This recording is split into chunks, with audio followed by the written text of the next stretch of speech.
अगर आपको भूत, आत्मा, सुपरनेचुरल रहस्य और साउथ सिनेमा का खौफनाक अंदाज पसंद है तो आज इस वीडियो में हम लेकर आए हैं आपके लिए best south Indian horror movies जो हाल ही में रिलीज हुई है, हिंदी में डब हो चुकी है और जिनकी IMDb रेटिंग भी चर्चा में है। तो लाइट्स बंद कर दीजिए और तैयार हो जाइए डर की दुनिया में जाने के लिए। यम कथागी 2025 की एक तमिल अलौकिक थ्रिलर फिल्म है जो तंजौर के एक गांव में स्थापित है। ये कहानी लीला नाम की एक लड़की की है जो अपने पिता के साथ बहस और दुर्व्यवहार के बाद आत्महत्या कर लेती है। जब उसके परिवार वाले उसके शव को शमशान ले जाने की कोशिश करते हैं तो लाश हिलने से इनकार कर देती है, जो एक अजीबोगरीब अनसुलझी घटना बन जाती है। ये फिल्म मुख्य रूप से मनोवैज्ञानिक तनाव और सामाजिक मुद्दों का मिश्रण है, जहां लीला की मृतदेही कहानी की मुख्य सस्पेंस है। Housemates IMDb rating 7.4। हाउसमेट 2025 एक तमिल हॉरर कॉमेडी फिल्म है जो एक घर में 10 साल के अंतराल 2012 और 2022 के बीच टाइम ट्रेवल और अलौकिक घटनाओं पर आधारित है। कहानी कार्तिक और अनु के इर्द गिर्द घूमती है जो एक पुराने अपार्टमेंट में शिफ्ट होते हैं और उन्हें वहां की अजीबोगरीब घटनाओं का पता चलता है। फिल्म में कॉमेडी, इमोशन और साई-फाई का मिश्रण है, जहां एक पुराने मालिक का परिवार 2012 और नए रहने वाले 2022 एक दूसरे से जुड़ते हैं जो एक बच्चे को बचाने की कोशिश पर केंद्रित है। फिल्म को मुख्य रूप से इनके अनोखे कॉन्सेप्ट और इमोशनल एंडिंग के लिए सराहा गया है।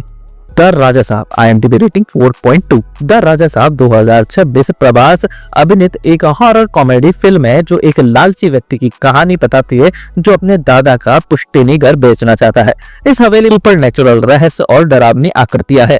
फिल्म में इमोशन, हॉरर और फैंटेसी का मिश्रण है, जिसमें संजय दत्त एक भूतिया किरदार में है। कहानी एक सुनसान बंगले और एक वार्ड बॉय के इर्द गिर्द शुरू होती है जो मरे हुए लोगों का सामान चुराता है। ये एक हॉरर फैंटेसी फिल्म है जो डर से ज्यादा भावनाओं और भव्य सेट VFX पर निर्भर करती है। छोरी IMDb रेटिंग 4.5। छोरी एक हिंदी हॉरर ड्रामा फिल्म है जिसमें साक्षी अपनी 7 साल की बेटी ईरानी को बचाने के लिए वापस खौफनाक गांव में लौटती है। ये फिल्म पुरानी रूढ़ियों और दादी माँ द्वारा चलाई जा रही एक शैतानी प्रथा पर केंद्रित है जो ईशानी को एक राक्षस को समर्पित करना चाहती है। साक्षी अपनी बेटी ईशानी के साथ एक नई जिंदगी शुरू करती है। ईशानी को सूरज की रोशनी से एलर्जी है जो उसके भूतिया अतीत से जुड़ी है। इस फिल्म में डर के साथ साथ एक माँ के संघर्ष और सामाजिक कुरीतियों को भी दिखाया गया है। Odela 2 IMDb rating 4.6। ओडेला 2 2025 में रिलीज हुई एक Telugu Hindi suspense crime thriller film है जो ओडेला रेलवे स्टेशन का सीक्वल है। फिल्म की कहानी तेलंगाना के ओडेला गांव में सेट है, जहां एक प्रतिशोधी आत्मा तिरुपति नवविवाहित दुल्हनों को निशाना बनाती है, जिसके बाद शिव भक्त भैरवी तमन्ना भाटिया ग्रामीणों की रक्षा के लिए आती है। कहानी पिछली फिल्म के अंत से शुरू होती है जहां अपराधी तिरुपति को मार दिया गया है लेकिन उसकी आत्मा गाँव में वापस आ जाती है। फिल्म में अंधविश्वास और आध्यात्मिकता के मिश्रण के साथ ही रहस्य और एक्शन दृश्यों का प्रयोग किया गया है, जिसमें भवानी और फिर भैरवी तमन्ना भाटिया ने मुख्य भूमिका निभाई है। किष्किंधापुरी IMDb रेटिंग 5।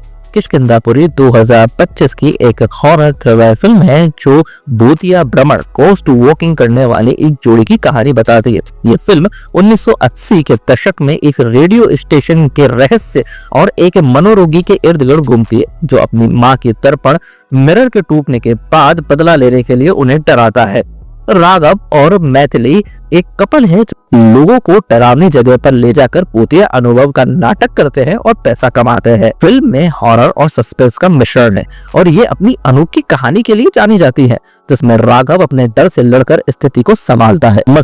मसूदा एक चर्चित तेलुगु हॉरर थ्रिलर फिल्म है जो अब हिंदी में भी उपलब्ध है। कहानी एक छोटी बच्ची नाजिया के इर्द गिर्द घूमती है जिस पर एक बुरी आत्मा मसूदा का साया पड़ जाता है। पड़ोसी गोपी और मां नीलम तांत्रिक की मदद से बच्ची को बचाने की भयानक लड़ाई लड़ते हैं। नीलम अपनी बेटी नाजिया के साथ एक साधारण जीवन जीती है, लेकिन जल्द ही नाजिया के व्यवहार में डरावने बदलाव आने लगते हैं। जिसे पहले मानसिक बीमारी समझा जाता है। ये फिल्म अचानक डराने वाले दृश्य, जंप स्केयर्स के बजाय माहौल में बेचैनी और डर, सस्पेंस पैदा करने पर ध्यान केंद्रित करती है, जिसकी तुलना द कॉन्जरिंग जैसी हॉलीवुड फिल्मों से की जा रही है। भूतकालम IMDb रेटिंग 6.2। भूतकालम एक मलयालम मनोवैज्ञानिक हॉरर थ्रिलर फिल्म है जो डिप्रेशन, अकेलेपन और अनसुलझे पारिवारिक अतीत के सायों को दिखाती है। ये कहानी एक घर में रहने वाली माँ और उसके बेटे की है, जो नानी की मृत्यु के बाद रहस्यमय अलौकिक घटनाओं का अनुभव करते हैं। ये फिल्म डर को मनोवैज्ञानिक गहराई के साथ जोड़ती है। ये फिल्म केवल डराने वाली हॉरर नहीं है, बल्कि ये बताती है कि कैसे अतीत का दुख और बातचीत की कमी घर को एक प्रेतवादित जगह बना सकती है। ब्रह्मयुगम 2024 की एक मलयालम भाषा की black and white period folk horror film है, जिसमें मम्मूटी, अर्जुन अशोकन और सिद्धार्थ भरथन ने अभिनय किया है। 17वीं सदी के केरल पर आधारित ये कहानी एक लोक गायक थेवन के बारे में है, जो एक रहस्यमय हवेली में शरण लेता है, जहां एक क्रूर मालिक और रसोइया उसे गुलाम बना लेते हैं।